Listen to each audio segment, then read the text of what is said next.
Anton Brown here. Welcome to the second in the series, The Magic of the Microphone.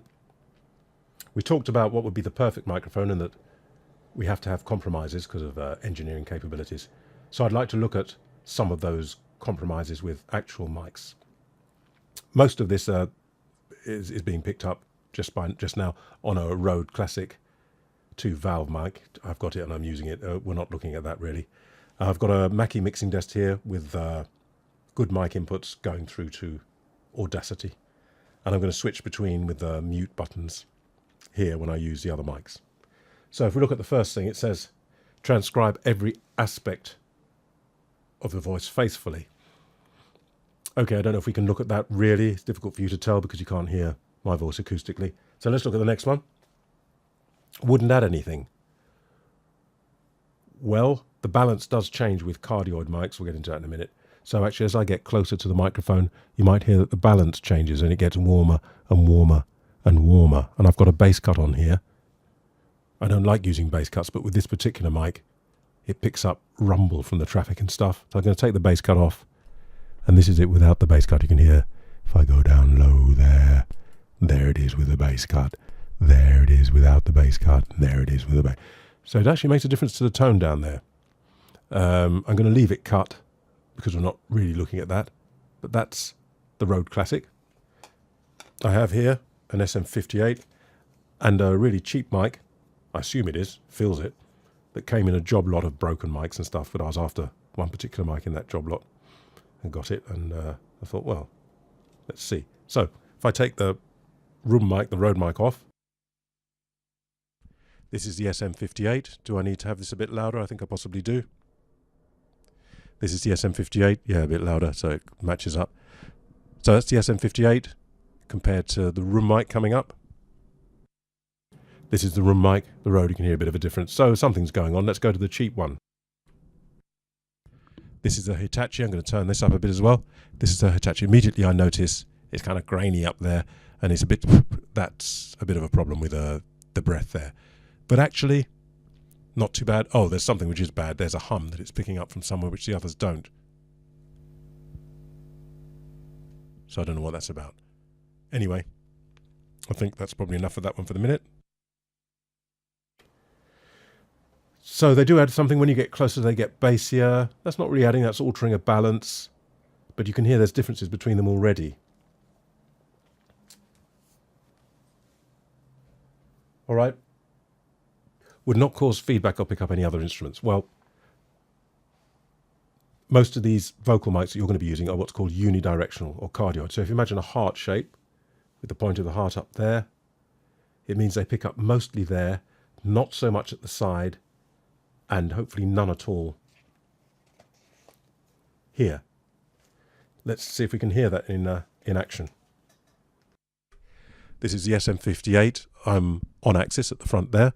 As I bring it round to the side, you can hear a slight difference in tone. And as I continue to bring it round to the side, more and more difference in tone. And as you can hear there, it's rejecting pretty much. As I come to the back there, you can hear it's projecting a lot. I don't know if you can see that from the side. So it's rejecting a lot there, picks up a bit more from the side. And as I come on axis there, you hear more what you'd expect to hear. I'm going to swap this out for a hypercardioid microphone. This is a Beyer M88. I'm sure I've got the right one. And this is hypercardioid. So let's, as I come round to the side here, I don't know if you can notice there's quite a bit of rejection there. And then as I come round here, it does get a little bit louder. So hypercardioid rejects more. Hypercardioid rejects more at the side, but allows a bit of leakage there. Thinking behind this is that the big speakers are mostly to the side, so the more you can reject, the less feedback you're likely to get. Feedback is the microphone picking up sound from the speakers, getting amplified again and coming out of the speakers, being picked up again, and you get this loop and it ends up in a ring at various frequencies. You all know what feedback is. So if you can stop the sound entering, you can't stop it entering, responding, then you can get more gain before, which mic was on there for a minute, before feedback. So this hypercardioid rejects sound more at the side and sacrifices a bit of pickup here because the thinking is you're not going to have your monitors right there. You're probably going to have them there, there, and the biggies are probably going to be there. In effective use, let me put them both on. Got rid of the room. SM58, Beyer Dynamic M88, SM58, SM58. Reason I'm going to say the same thing because you can hear that the Beyer you've got to be careful with because it's got a lot of low response there. You can get boof, boof, boof, which we're coming to later. So let me say Susie, Susie, shoeshine girl. Susie, Susie, shoeshine girl. Susie, Susie, shoeshine girl. Susie, Susie, shoeshine girl. Susie, Susie, shoeshine girl. So less hypercardioid. Susie, Susie, shoeshine girl. Susie, Susie, shoeshine girl. More. So it seems to be true.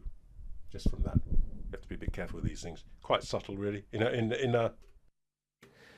In gig use, the kind of gigs I do, they're not loud. I haven't found too much difference. Might just make the difference though. So.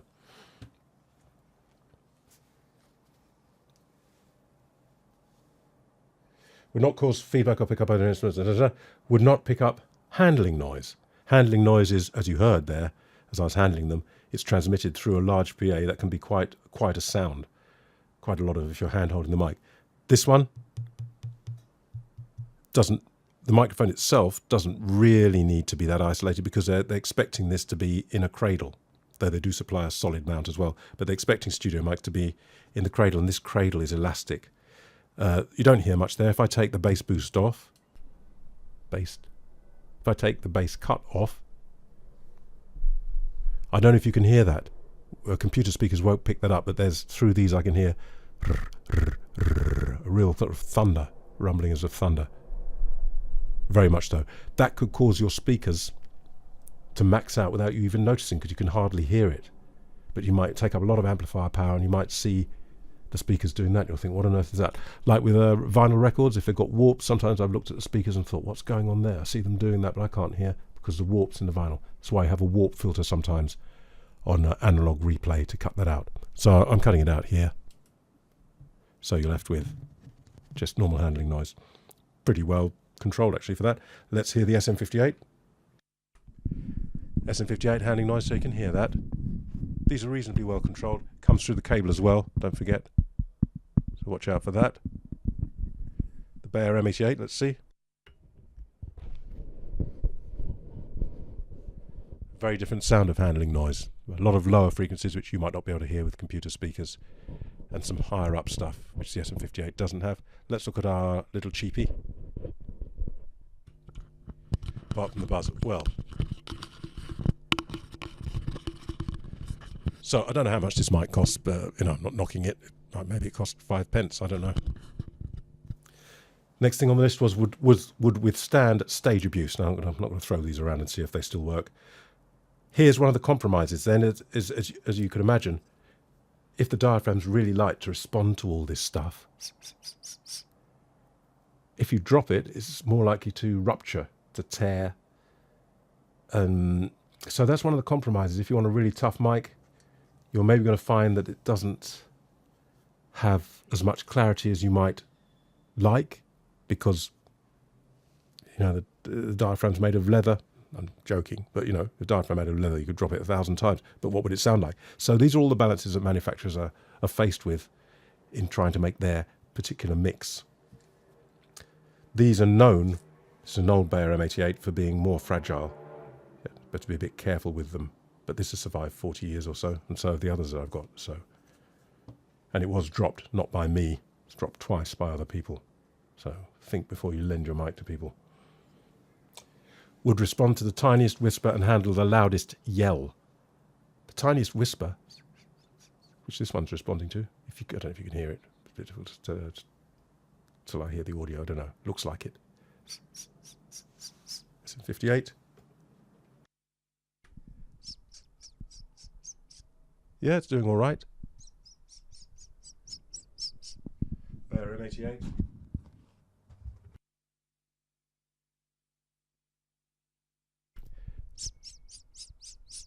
Doing all right as well. Detail up there, going back to the road. Detail up there, detail. You can hear straight away. I mean, I'm not, we compare these. These are stage mics. It's a studio mic, but you can just hear, can you not? Perhaps that just capturing more of everything. Whether you want that or not is another matter, mind you. And this is back to the M88 Dynamics. Dynamic microphones have a certain sound to them. Condenser microphones are generally more open. But do you want that?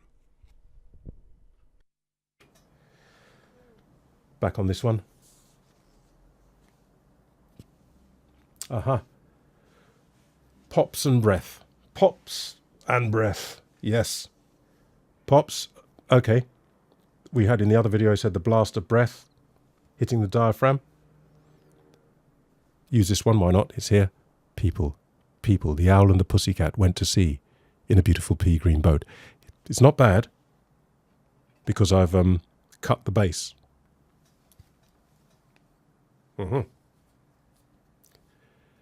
The owl and the pussycat went to sea. The owl and the pussycat went to sea. The owl and the pussycat went to sea. Let's bring the bass back in. You may not be able to hear this because it's low and certainly not on computer speakers, possibly through headphones. The owl and the pussycat. The owl and the pussycat. Oh, so that one, that P, I heard this. These headphones didn't like it. Hit the end stops or something. The owl and the pussycat. The owl and the pussycat went to sea. The owl and the pussycat. This does a good job of breaking up that blast. The owl and the pussycat. The owl and the pussycat. So I'm going to take the bass cut. We're going to put the bass cut back in because we're not listening for that particularly with this mic. Let's breath. There's breath. I'm not going to blow into this because they don't like it. Condenser microphones don't like moisture. But you can hear. I'd have to be a bit careful. I was saying free, free, Susie, Susie, shoe shine girl. Free, free. It's okay. SM58, the owl and the pussycat went to sea. Quite well controlled. The owl and the pussycat went to sea. The owl and the pussycat. Things you can do to avoid those P's. I'll get onto that in microphone technique.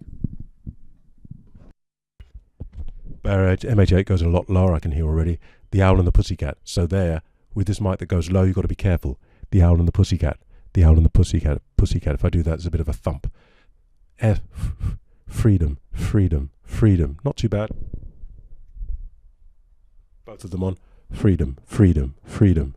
Freedom. Freedom. Freedom. Freedom. Very middly, the SM58, really. Back on the road. Would be fast. Difficult one, that. I think the condensers are faster. I think they've got a lighter diaphragm. Well, I pretty much know they have. That's why they have a lighter diaphragm, so they're faster. They can respond quicker. They can go between notes without sort of blurring between them a bit. The dynamics have got their slightly blurry thing going on. Here's a very modern dynamic. Let's, sorry to jump about a bit.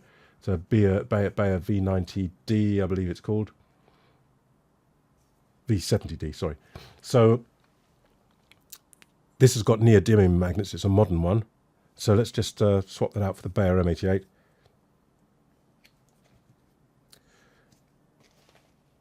This does sound faster. It's got sorts of stuff going on in it, and it's got neodymium magnets, as I say. So also, it's going to be a lot louder with the neodymium magnets. See if we can hear that.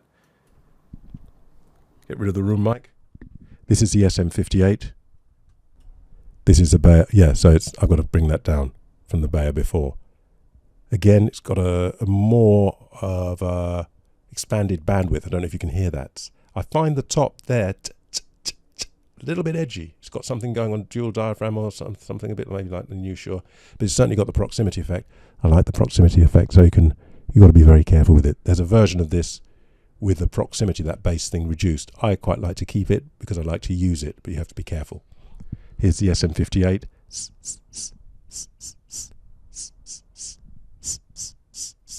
Bit edgier at the top. That might help with cutting. Even if I'm speaking, I can hear. The owl and the pussycat went to sea in a beautiful pea green boat. They took some honey and plenty of money wrapped up in a £5 note. The owl and the pussycat went to sea in a beautiful pea green boat. They took some honey and plenty of money wrapped up in a £5 note. Wrapped up in a £5 note. Bigger, is it not? More sensitive, so you can have the gain turned down more on the amplifier. Hypercardioid. So the idea being, get rid of the SM58 and everything else, just this one. So the idea being that we're on axis, we're to the side here. Wow, quite a lot of reduction there for the side. You wouldn't get breath noise because it's noisy at the side, but it doesn't matter because the side is going to be just, it's not going to be people singing into it, it's going to be just sound spilling from the speakers and so on. So there it is at the side, and then when we come back to the back of it there, you can hear it picks up quite a bit. But when it comes around to the side, it's quite dead there. So that's the whole idea of the hypercardioid, and there it is on axis. So this gets a bit ridiculous. Let's see if we can have any idea of fast. I'm going to use what I call the king of microphones, which is the Earthworks, which I've noticed is fast, phantom powered. It's a completely different type of mic, so not fair comparison. I'm not trying to be fair anyway. Phantom power on.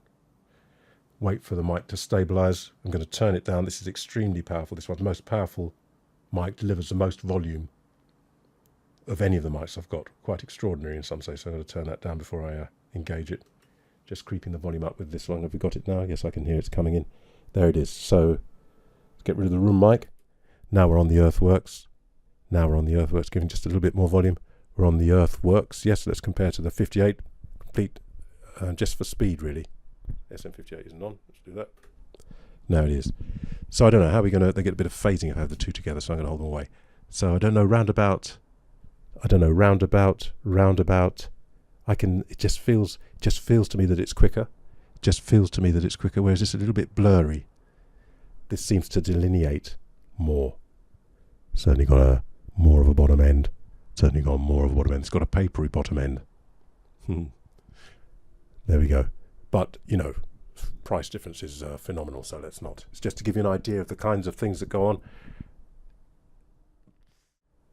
So I hope this bit I hope it hasn't been too much of a mess, jumping about all over the place. I'll try and edit that out. And I hope it's been of some use to give you the kind of ideas why the microphones aren't perfect and what you're dealing with then with them. And in the next video, we'll look at microphone technique in a similar sort of way. The magic of the microphone.